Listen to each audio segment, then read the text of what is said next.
is if they've already purchased something, if they already have campaigns going, the number one thing that we always ask is, how do you know what you're doing is working?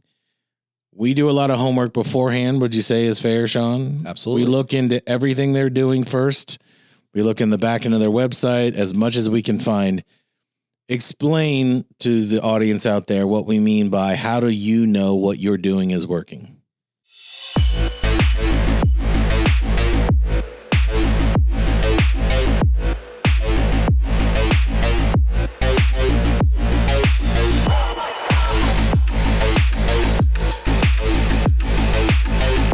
Welcome to the show. I'm Michael Morris. With me, as always, unfortunately, is Coach Sean Brown, my good friend. Coach, how are you? I'm just wonderful. How are you, sir? That's none of your business. Nate, check in from the background. How are you doing? Good. That'll be enough of you. So listen, we want to get right into it today. And one of the things that we always talk about when we're talking to clients is if they've already purchased something, if they already have campaigns going, the number one thing that we always ask is, how do you know what you're doing is working? We do a lot of homework beforehand. Would you say is fair, Sean? Absolutely. We look into everything they're doing first. We look in the back end of their website as much as we can find. Explain to the audience out there what we mean by how do you know what you're doing is working? Well, I mean, anytime you're going to invest money as a business owner into some type of a strategy, you got to have some type of an idea of what metrics should move to know that you're putting things in the right places and that they're moving in the right direction. So there's really simple, I mean, the simplest ways to do that, and most business owners don't either look at it or attribute the right things to what's happening, but you got to look at some very basic things. So Michael does a lot of radio. Okay. What does radio do? Radio establishes your brand. It establishes your business name in the community. It's rings in people's ears if Michael does the radio right. You know what I mean? If it's a really cool concept, it's going to stay in your mind. You're going to think about it, right? You're going to hear it. Same thing with TV. You know, when's the last time that anybody watching ever pulled off the road and heard a radio ad and found a pen in their car and wrote down a phone number so that they could call somebody? Doesn't happen. Think it happens? No, when you say that, it reminds me of back in the late 90s, early 2000s. The only time that happened, like, because every time you say it, I think back, we as radio reps would do what was called like a monitor. So you had a station for a week, and then when you had a sales meeting, you'd come in and say all the spots that you heard there. You would write those numbers down to call them. Not that the customer was calling. You were getting calls from sales reps. But all of that probably ended around 2005, 2007, and was just straight to the website, no phone numbers. So if you're watching TV, let's say you're watching cable, you have cable. Nobody has cable anymore. But if you had cable and you see a commercial for a Funny Bear commercial that does plumbing, how many times you've got off your couch and ran over to write that business down or write the phone number down? Is it an actual bear or like a cartoon? If a bear was doing plumbing, I'd call just to say a cartoon bear. Well, you have to define it. I don't know if you really meant a bear. I'm telling the audience out there has the same question I have. They are going to think that you have zero mental capacity to comprehend it. Have you ever seen that squirrel that surfs? That's all I'm saying. Go on. I think we've all seen it. So how many times have you or anybody gotten up to write something down to remember it? People don't do that anymore. Well, here's the other thing. If I am interested in your product, I don't want to be bothered. So I go to your website so I don't have to talk to somebody. But you don't necessarily go to the website unless you have a marketing person that created a web form that is easy to remember, like a roof Columbus. That's really easy to remember. Right. I was going to say somebody else, but if you have something that's very easy to remember like that, you may go to, or someone may actually go directly to your website. But majority of people, and this goes for if they see your truck driving down the road, right? If they found your business card on a wall at a pizza shop. When they get home and they say, I need to call that roofer, what are they going to do? Google you, right? So they're going to Google XYZ roofing. And when they do that, what populates on Google's first page? Or right when you pull it up, what happens? All the competition that's paid to be in those spots? Negative. When you Google, not at all. Negative. When you Google a business's name, everything about that business comes up, primarily the Google My Business page, right? Right. Which has pretty pictures, all your reviews, your website, a call button, directions to your location. It's all right there. And then on the left side is typically your website, your Facebook page, things like that. So if I Google a business, everything about you should come up on that page, right? Correct.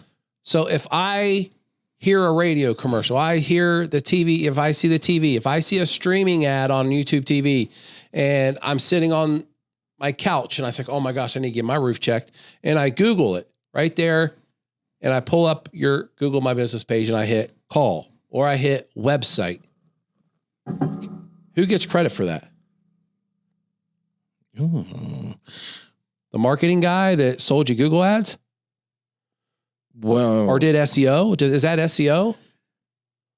I would say that's SEO versus the Google ads guy. Neither. Right. As I said, neither. This is our radio expert, folks, not our digital. I'm doing this on purpose because you most are people, the digital guy, and I'm giving you credit. I know, but you don't know the answer to these questions sometimes. And most marketing people don't know the answer to these questions, but marketing people will take the credit for that. Right. You know, my SEO guy, like, oh, well, that's from my blog posts I wrote. Oh, God. The reason we're talking about this is somebody actually said that to us, that their SEO is being improved. A client's SEO is being improved at $4,000 a month for blog posts. And that's not a thing. That's not a thing at all. And Not when you're already ranking right everywhere. So let's break this down and make it really simple for everybody watching to understand. The Google My Business platform is a free platform that Google gives you to establish your business so that when people look for you, that they can find you.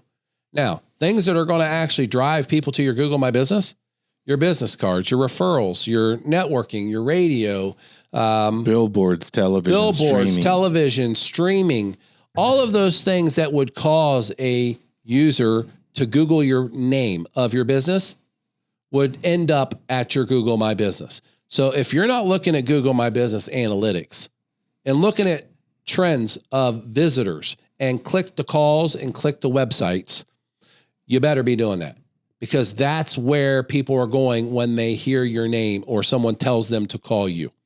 And that's one of the most common mistakes people make, right?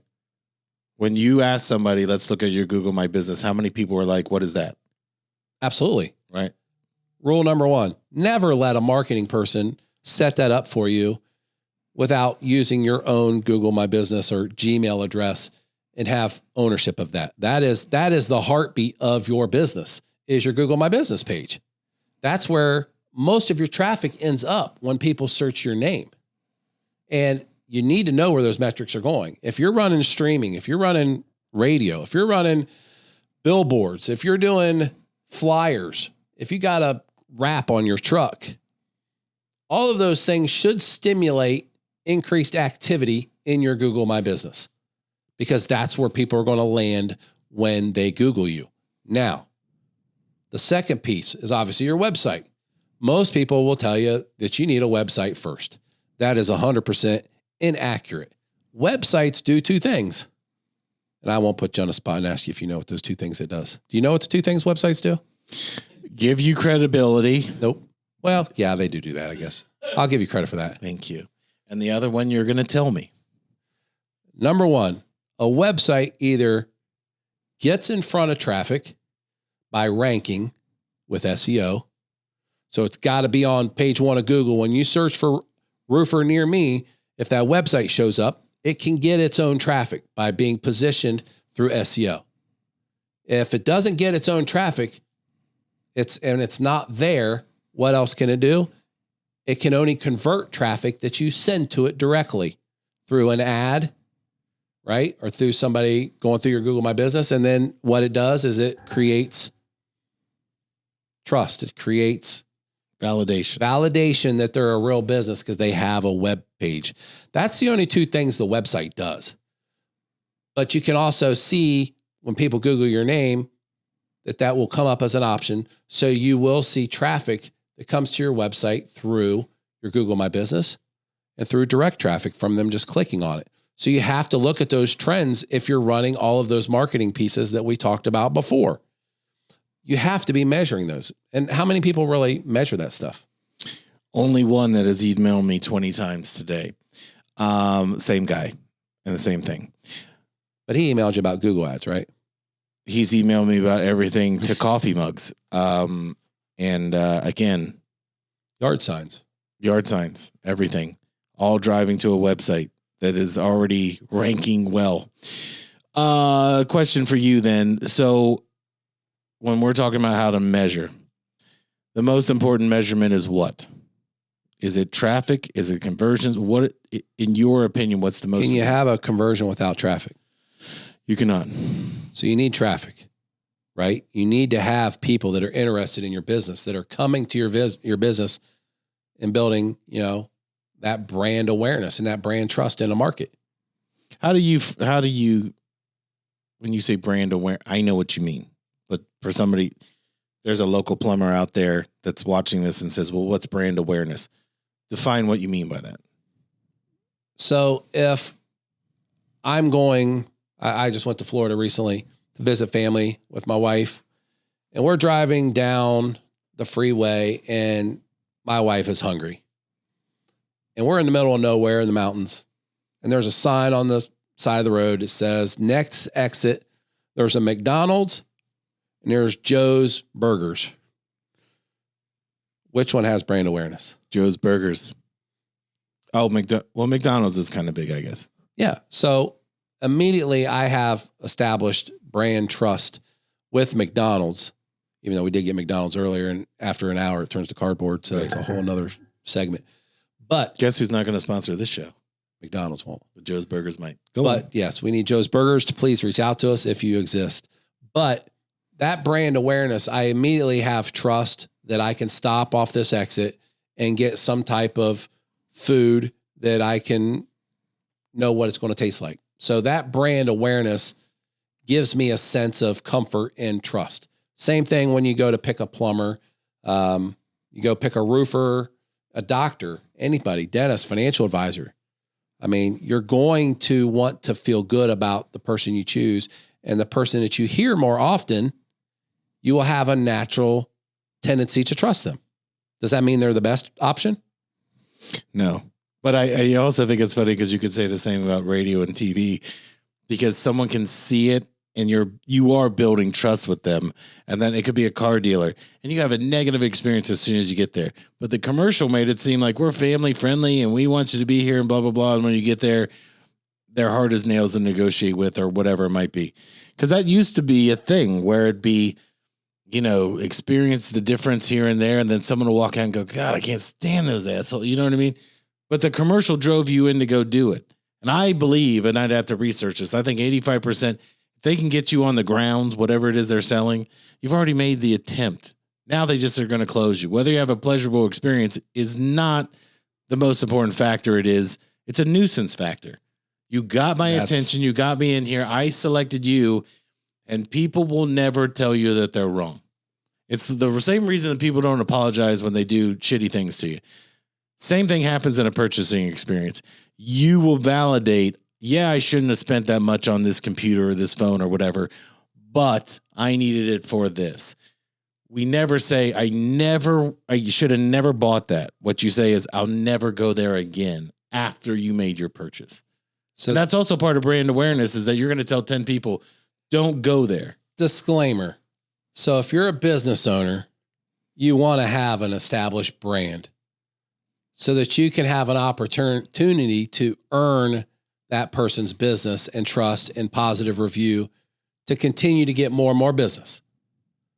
On the consumer side, the disclaimer is, just because somebody advertises a lot doesn't mean they are good at what they do. Right. Huge difference. Now, you have to advertise and you have to build that brand awareness to establish a brand. Now, there is a large, very large, and disclaimer number 3. Everybody that has a business is trying to sell you. I don't care if it's the local bank. When the little lady says, would you like to open up your 7th checking account? Right. They are selling you on opening up another checking account because those people have to open up 26 checking accounts every month. Like, who needs that many checking accounts? But that's their quota. So they're selling you. When you go to your dentist and they clean you, and then the guy comes back and says, well, we should probably touch up this, touch up that. That's called case acceptance. A value of a dentist office is based off of their case acceptance. They are trying to sell you on more work. There are dentists that will let your cavity go to a root canal, because the next time you visit, it's going to be $1,000 bill instead of $100 bill. They are all selling you. And this local plumbing company, I had a client who said, I'm waiting to get into this lady's house because she's having her whole sewer dug up because her sewer is clogged. And it was $26,000. I still have the quote. A very reputable company that advertises all over TV and radio and everywhere in Central Ohio. And I said, well, maybe my guy can help save her some money. Maybe should have him go out. Maybe he can save her a little bit of money, because he knew this lady from high school. He goes out. I refer him out, another local plumber. He calls me the next day and says, I was able to help her. I was like, oh, sweet, man. You'd be able to save her a couple $1,000. He goes, yeah. He goes, I did it for $75. $75. He did a $26,000 job for $75. I said, how'd you do that? He goes, I ran my snake through and there was nothing wrong with her sewer. Plumbing companies will come out and run a camera through your sewer and show you the image of a clogged sewer, but they have saved recordings on there that they can replay. And it might be somebody else's sewer that's clogged up. Her sewer wasn't even clogged. And they wanted to charge her they were getting ready to charge her $26,000 to do that. And on top of that, though, how do they get that business? Because they're spending $60,000 to $80,000 a month to tell you they're the best on marketing. in the field. They're telling you that they're the best in the business. They tell their story and everything. For $100, we'll come out and examine to see if there's a problem. And guess what? They always find a problem. And it's never $100. Right. It's all marketing. Your local realtor that you see everywhere, it's not because he can fill out a $1.99 contract that you can get out at Staples better than the next guy. It's because he's a great marketer. So it's so important to build your brand, because that's what people are going to trust, whether it's deserved or not deserved. Whether you can do it or not. Listen, it's the same thing with salespeople. The most successful salespeople are not the most technically skilled ones, especially in the media industry. That's not it. It is, they're charming, they're pretty, they're fun to be around. I have yet to run into somebody who goes, you know what? This guy or this girl's technical knowledge was so amazing, they blew me away. It was, they come in here and for 90 minutes, we laugh our asses off and we have a great time. So how much money are you spending? I'm only giving them $400,000 this year. That's it. I told them not a dollar more, right? No one is looking at how, again, the process of how this is done. Everybody's doing it the same way you've always done it, because that's how we did it before, and we'll get through it. But if you would measure your progress for a decade, I'll guarantee you've had minimal returns. You have to look at your campaigns and how you run your business. If you would invest in your business, and we got a guy, a water heater guy. His thing is he wants to have 4 trucks on the road and then eventually get to 30. Well, he's investing if he buys those trucks. He's investing his employees if he's going to hire that many people. You're investing in your marketing. And people, when things go bad, cut their marketing. So they've shut off the pipeline of anyone ever thinking to call them. If you invest in your marketing, then you can add your trucks, right? So you would, if you want your 401k to grow, you don't not invest in it over 10 years. And people would rather cut their marketing and say, well, I'll just buy another truck with that. Or we have a roofing guy. I got as much roofing as I need because we blew it away in 1 month. We got 70 roofing jobs in 2 weeks, and they shut it off. If you never shut it off, it just continues to accumulate. And then when it gets slow, they want to turn it back on. It's not a boiling pot. Let's take that scenario. For anybody that watches race cars that only turn left and go in a circle, what do you think happens to the guy that's in first place if he takes his foot off the gas? Right. He slowly slips to the back. And then it takes a long time to get back to the front. Or if you're in the middle of the pack or in the bottom of the pack and you don't have your foot on the gas all the way, you have to put your foot on the gas to move forward. But in that same vein, when you're watching, racing is the best analogy because the guy in the front is pushing as hard as he can. Everybody else is drafting off of him. So when he starts to fall back, they have had him do all this heavy push. And then when they push past him, they're actually going faster. They're all drafting off everyone else. So if there's 10 window companies or 10 roofing companies, the one who's the lead dog, if they drop off, your competitors have been following your same plan. Doesn't have to be the same amount of money and the same amount of stations or billboards or whatever. They're going to pass you when you stop. And to get back in front of that, it's now going to cost you twice as much to get there. And that's the problem is people don't understand that. When you're in the lead, stay in the lead. There's never enough winning, right? As soon as you stop, you're going to have this 30, 60, 90-day window to build it back up. If you're always out in front, you do it for 12 months, you'll win. Same reason. But why do people do that? Why do you think? Do you think it's greed? Do you think it's being comfortable? I mean, because we've had it happen many times where I can tell you clients get to the front and they're doing well, and then they slow down their marketing. They cut the fuel tank to what's making this thing run. So let's break it down and do it this way. The best salespeople that we know, when they hit their budget, they stop. Why do they stop? Because they've preset the budget. Because you gave them a limit. If you achieve this, you won, right? So like when you're playing ball or whatever, you're still trying to score up until, so let's say you were up 20 points in a basketball game into the fourth quarter. You don't stop, you don't stall because the other team might come back, right? But in sales, it is, if my budget was 50 grand and I'm at 60, I'm going to stop for two reasons. I've already hit my budget. That's all I have to do. You told me this, I did it. I'm not doing any more for you. But also next year, if I hit 60 grand in May, next year, you're going to bump that budget up. So I want to make it attainable so I always hit it. When you set a goal for yourself, your goal should always be so high that you can't reach it. Because if you do get that, I've told you this story many times. Those dogs that run at tracks, what are they Greyhounds? called? Greyhounds. In Florida, at those tracks, they chase that rubber bone. Do you know what happens if the dog catches the bone? They euthanize the dog. Because the dog's whole purpose in life doesn't matter. So their mind can't comprehend like there's nothing left to do. So when you're always chasing something, it should just be out of your reach and out of your reach and out of your reach. Because if you do hit your goal, I just had this conversation with a guy yesterday who said, my goal was to make $10,000 a month. And I said, then why are you talking to me?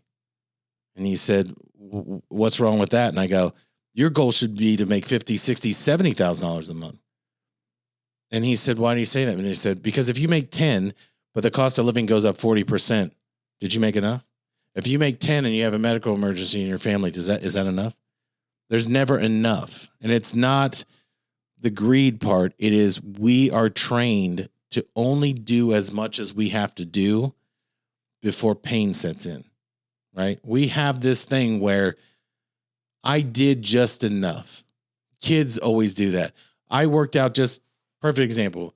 Michael Jordan of North Carolina told Roy Williams, an assistant coach. Roy Williams said, I thought you said you want to be the best player that ever played here. And Michael Jordan said, I'm doing the same thing everybody else is. And he said, but I thought you said you wanted to be the best. That pissed off Michael Jordan to the point where he wasn't going to let anybody beat him in a sprint. He wasn't going to let anybody beat him at all. The reason we look at a Michael Jordan or we look at a Wayne Gretzky and people like that is that those people dedicated themselves to doing something to the extreme, whatever it takes to get there. We don't do that. When we're dealing with clients to me, they don't understand what we're doing anyway. So as we're trying to explain it, you've seen me kind of get red ass with people. It's because they're not aggressive. My point is we want to dominate this spot for you. And then while we're doing this, I don't need you to be here. Go away so we can do this work. They don't want to be part of the solution because they don't understand what we're doing. My point is there's never enough. It's not about money. It should be about legacy, as you've said before. When that business is done, people should be happy when someone sells their business to say, thank God they're not taking my business anymore, right? Your competitors. That's the way you should live your life, is that people are, when you're gone, they breathe a sigh of relief that they don't have to go up against you anymore. So when you send them away, is everything going to be magically working tomorrow? Nope. It's a fight every single day. I mean, and that's the thing. I mean, we had a meeting with somebody 2-3 weeks ago and you're getting 20 emails a day. Like, things take time. You know, you can't measure things on small windows. And when you look at your analytics, look at your 6 months, look at a year, look at 2 years, look at those trends over time. You have to measure that over a longer period of time. You got to give things a chance to work. You brought up basketball. If you look at Ohio State basketball right now, Mobley Jr., arguably the best 3-point shooter in the country because he's shooting 100% in like 2 games. I think he's like 6 or 7 of 7. I guarantee you he won't finish out there. He's a great player. Don't get me wrong. But give it 6 months or 3 months. He's going to be at 42%, 48%. You know, he's going to drop because he's going to start to miss shots. So over time, you have to look at the averages. You can't just say, okay, my marketing's working for 30 days. I'm good. Stop it all because I'm just making so much money. And then it falls off the face of the earth. Or, hey, what you're doing for me is not working because it's 30 days. My business hasn't improved. Give it time to work.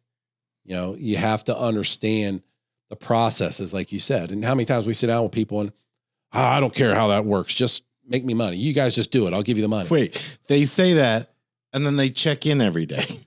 Yeah, no. Because they don't want you to say, why isn't this and this and this? Listen, I'll answer you. But every day, every campaign is being measured on the back end. And if it's not, if somebody told you something and they're not working on your stuff every single day, at least looking at it, talking about it, touching it, then what are they doing for that money? Spending it. Right. About all they're doing. We're going to let these people go for this week and let them spend some money. Go out there and buy some marketing. Well, look at it anyway. See you next week.